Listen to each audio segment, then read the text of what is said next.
Boa noite. Então vamos novamente retomar o estudo do livro A Obsessão e o Movimento Espírita. Hoje, prosseguindo no capítulo 6, A Trama das Trevas. E como de hábito, vamos fazer aqui um breve comentário de uma mensagem do Espírito Emmanuel, extraída do livro O Evangelho de João, o Evangelho comentado por Emmanuel, capítulo 20, versículo 21. Separamos esse trecho. Todos nós, em doutrina espírita, desaprovamos qualquer inclinação ao exclusivismo e à intransigência.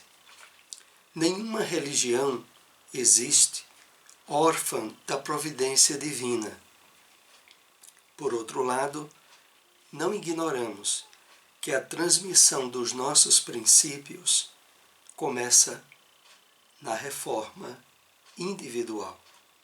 Então vamos aqui fazer algumas observações para preparar o nosso estudo dessa noite. Interessante quando Emmanuel aqui chamando-nos à reflexão ao fato que é bem caracterizador do diferente papel que a doutrina espírita exerce no movimento cristão de uma forma geral. Aí ele diz: todos nós, em doutrina espírita, desaprovamos qualquer inclinação ao exclusivismo e à intransigência.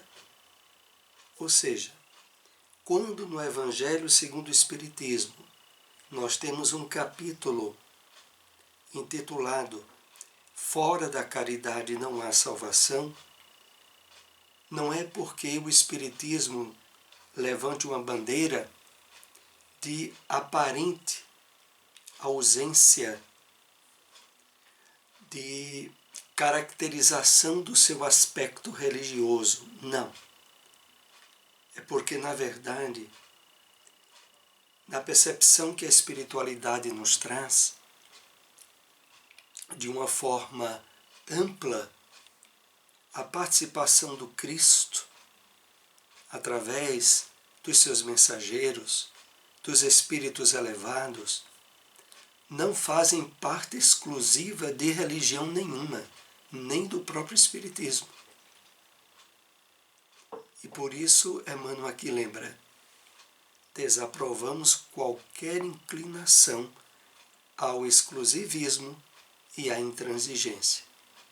Para nós, tal como a espiritualidade benfeitora coloca, o que de fato evidencia conquistas espirituais efetivas não é o pertencimento a algum grupo religioso em particular, mas a vivência da verdadeira caridade, do amor ensinado por Jesus.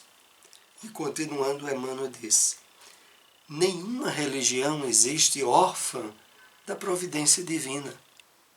Ou seja, em todos os grandes movimentos religiosos na Terra, há a presença de espíritos elevados, representantes dessa providência divina, a estimular, a incentivar o trabalho de renovação do bem e da vivência dos ensinos do Cristo colocados no seu Evangelho. E concluindo essas observações, Emmanuel nos diz: por outro lado, não ignoramos que a transmissão dos nossos princípios começa na reforma íntima. Muito importante essa observação final que Emmanuel nos traz, porque o que de fato poderíamos dizer expressa o aspecto diferencial da doutrina espírita de outras doutrinas, mesmo cristãs, é que a doutrina espírita direciona toda a nossa atenção para o objetivo principal, a reforma íntima, o burilamento íntimo, a conquista de virtudes colocadas pelo Evangelho do Cristo, as possibilidades imensas que nos são propiciadas pela misericórdia divina ao nosso aperfeiçoamento moral. Então, é aí onde Emmanuel, fechando esses comentários, diz: não ignoramos que a transmissão dos nossos princípios começa na reforma individual. É na vivência do Evangelho do Cristo que, de fato, nós estaremos divulgando efetivamente o Evangelho do Cristo. Então vamos para o nosso estudo dessa noite, a trama das trevas, faz parte do capítulo 6 do livro A Obsessão e o Movimento Espírita. Sempre importante lembrarmos aqui que o objetivo maior desses breves estudos é o incentivo à leitura da obra espírita, sobretudo dessa que estamos tratando nessa noite, a obsessão e o movimento espírita. Vamos para o primeiro conteúdo que trouxemos para comentar. Estudaremos neste capítulo, a partir do relato de Dr. Carneiro de Campos, no livro Trilhas de Libertação, uma trama estabelecida pelos gênios das trevas para obstaculizar o avanço do Consolador. Capítulo 6 é o primeiro ponto que iremos comentar.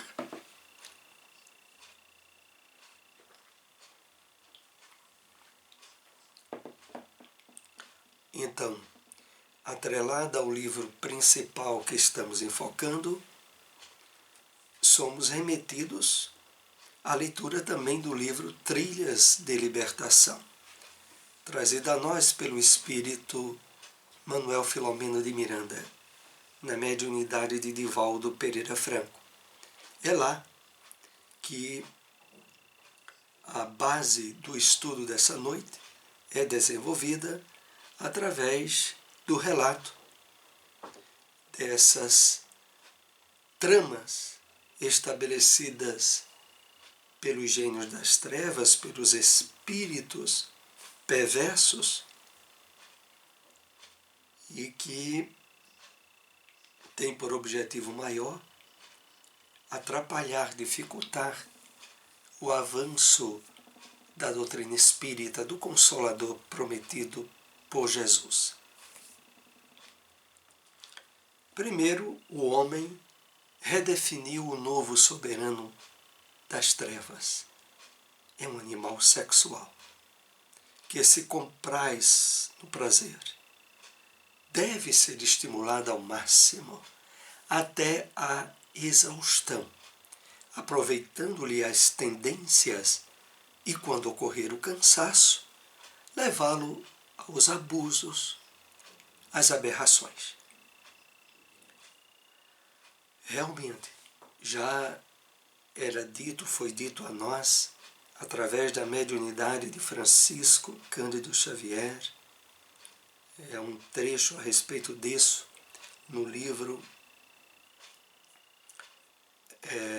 Sexo e Obsessão, também de Manuel Filomeno de Miranda, no seu último capítulo, na sua última página, a referência a um comentário de Francisco Cândido Xavier a respeito da vinda em massa de espíritos como última oportunidade de despertamento espiritual, a reencarnação, e que traziam como subsídio mais preocupante os desequilíbrios na área da sexualidade.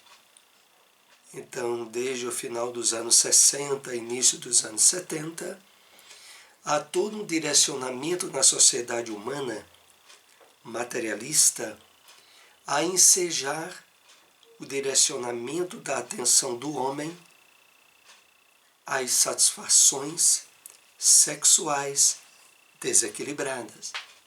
Então nós passamos a ver, a presenciar nas propagandas, de uma forma geral, desde propagandas de carro, na época dos anos 70, a propaganda dos cigarros, o uso do enfoque sexual presente como sendo o ponto de ligação às diversas atividades humanas, mas de uma forma ostensiva, perversa. Então isso iniciou-se aí desde os anos 70. Anos 80, anos 90, ano 2000, estamos agora ainda, diríamos até cada vez mais, percebendo essa incidência atroz dos desequilíbrios nessa área. E desequilíbrios esses que de maneira nenhuma isenta o movimento espírita. Pelo contrário, como é colocado na obra, os espíritos das trevas, buscando desarticular, prejudicar o desenvolvimento da doutrina espírita, utilizar-se-iam também desse aspecto da vivência humana de uma forma desequilibrada dentro do próprio movimento espírita. Então nós tivemos algumas obras muito esclarecedoras a respeito disso. Uma das mais recentes que aqui já citamos é o livro Perturbações Espirituais, também do espírito Manuel Filomeno de Miranda, e que faz menção a um envolvimento trágico, desequilibrante das questões sexuais em uma instituição espírita, onde o principal direcionamento desse desequilíbrio foi o dirigente da instituição. Então, voltando aqui ao texto, deve ser estimulado ao máximo até a exaustão, aproveitando-lhe as tendências. Aqui, quando se fala sobre aproveitando-lhes as tendências, é porque todos nós, independente de religião, pelo nosso passado espiritual, onde tivemos diversas reencarnações, distanciadas das leis divinas, e nos envolvemos desde desequilíbrios do crime, dos vícios, aos desequilíbrios na área do comportamento sexual. Então, todos nós, de uma forma geral, poderíamos dizer, temos pontos fracos nessas áreas do comportamento humano. E por isso, os espíritos das trevas buscam utilizar-se de brechas e de aberturas nossas nessas áreas para fomentar dificuldades e prejuízos diretos e indiretos ao movimento espírita. Direcionar esse projeto aos que lutam pelo equilíbrio das forças genésicas é o empenho dos perturbadores, propondo encontros, reencontros e facilidades com pessoas que se acercarão das futuras vítimas. Então, dentre os objetivos desses gênios das trevas, o empenho em envolver trabalhadores e pessoas vinculadas à propagação, à divulgação do movimento, da doutrina espírita, em desequilíbrios nessa área na área da sexualidade, trazendo pessoas, facilitando encontros e reencontros, que poderão fazer ou provocar aberturas a graves desequilíbrios nessa área. Precatem-se os servidores do bem das ciladas outrizes do mal que tem raízes no coração, e estejam advertidos.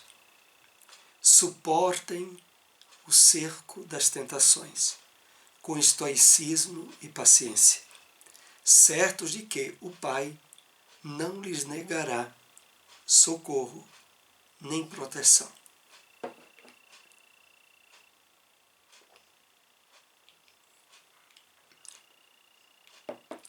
A advertência a respeito de nós nos precatarmos, de estarmos cuidadosos e atentos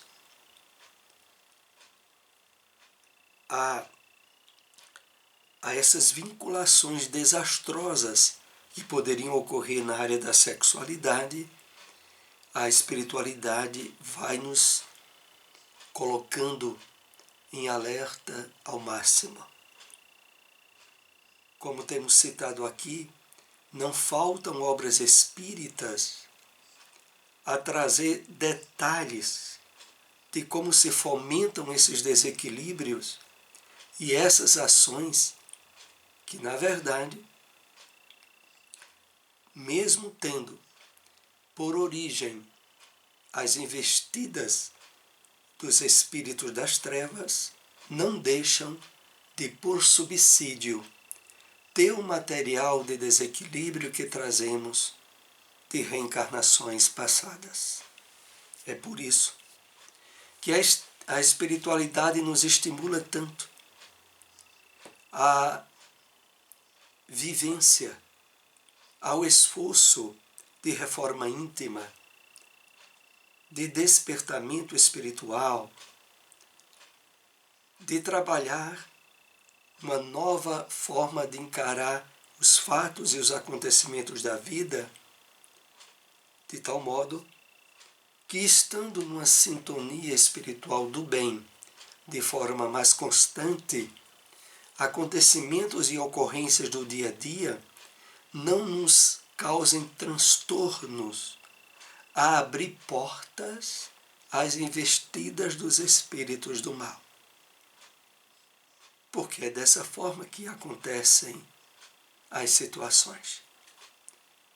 Se estivermos mantendo no nosso dia a dia um nível de paz, de satisfação interior, pelas possibilidades de crescimento que a nossa vida oferece, vivendo de uma forma equilibrada nos relacionamentos familiares, no trabalho, na vida social, estando sempre precavido a que, quando surjam desafios e problemas no dia a dia, esse não nos causem desequilíbrios emocionais, nós, dessa forma, estaremos mais fortalecidos e equilibrados espiritualmente para não sermos vítimas dessas ciladas. Então, por isso é colocado aqui: suportem o cerco das tentações com estoicismo e paciência, certo de que o Pai não lhes negará socorro nem proteção. Evidentemente, esse fato é preciso estar muito bem estabelecido em nós. Nós somos tentados ou somos testados dentro das possibilidades de êxito que poderemos alcançar pelo correto uso da nossa liberdade e do nosso livre-arbítrio.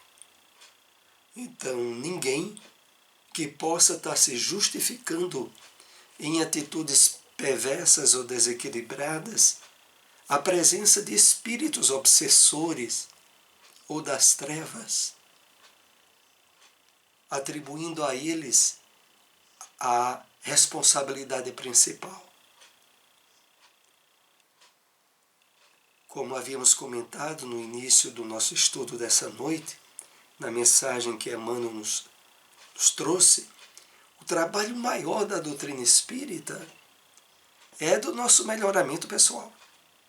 Se esse melhoramento estiver acontecendo, teremos as bases sólidas para a ajuda, para o amparo dos espíritos benfeitores, percebendo melhor orientações e conselhos para um melhor aproveitamento da nossa oportunidade reencarnatória. Prossigamos. O segundo ponto, o primeiro ponto de ataque desse projeto das trevas é o sexo. O segundo, o narcisismo, que é filho predileto do egoísmo, pai do orgulho, da vaidade inerentes ao ser humano. Fomentar o campeonato da presunção nas modernas escolas do espiritualismo, ensejando a fascinação. Essa outra parte que está incluída nesse projeto das trevas. Então,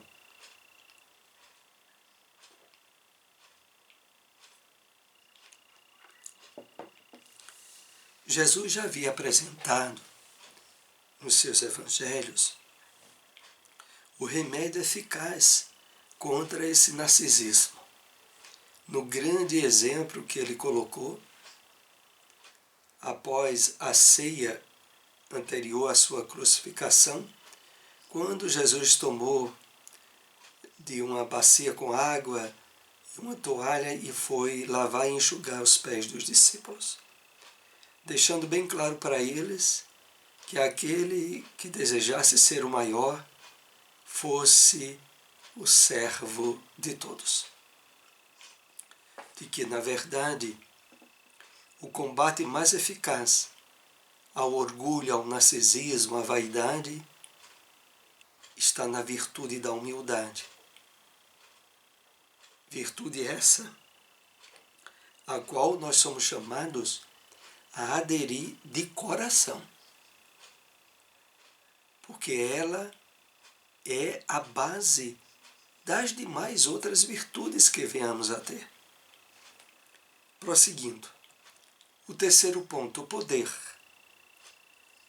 tem prevalência em a natureza humana, remanescente dos instintos agressivos, dominadores e arbitrários, e ele se expressa de várias formas, sem disfarce, explorando aqueles que se lhe submetem. Então, outro grande ponto delicado para o desequilíbrio da conduta humana e a qual os espíritos inferiores atuam é a questão do poder. De uma forma sintética, popularmente, se diz que os 3 pontos de maior queda moral do homem é sexo, dinheiro e poder, que é uma forma resumida do que nós estaremos vendo aqui, já que aqui esse projeto é delineado em 4 partes, mas a terceira dela é o poder. E nesse poder, os desequilíbrios e as quedas morais do homem são muito grandes. Aqui fazemos uma referência ao livro Tormentos da Obsessão, também do espírito Manuel Filomeno de Miranda. Lá nós teremos alguns exemplos de espíritas que vieram com tarefas específicas, libertadoras, e que tiveram quedas graves devido à questão do poder. Fica a leitura como dica do livro Tormentos da Obsessão. Então, prosseguindo ainda, o quarto, que é o dinheiro, que compra vidas e escraviza almas. Será outro excelente recurso decisivo que a espiritualidade das trevas utiliza. A ambição da riqueza, mesmo que mascarada, supera a falsa humildade e o conforto amolenta o caráter, desestimulando os sacrifícios. Então, o quarto tópico dessa trama das trevas, que nós estaremos nos próximos encontros aprofundando esclarecimentos e orientações e deixando bem claro de que luz, iluminação interior não nos falta pela espiritualidade benfeitora para não nos tornarmos vítimas dessas tramas, cabendo a nós, pelo correto uso do livre-arbítrio, da liberdade, as opções mais adequadas, porque vinculados a nós, a todo um trabalho associado ao Consolador prometido por Jesus, como a tarefa mais subliminar que trouxemos na presente encarnação. Agradecemos a todos que nos acompanharam no estudo. Se possível, compartilhem essas informações. Até o próximo encontro. Uma boa noite a todos.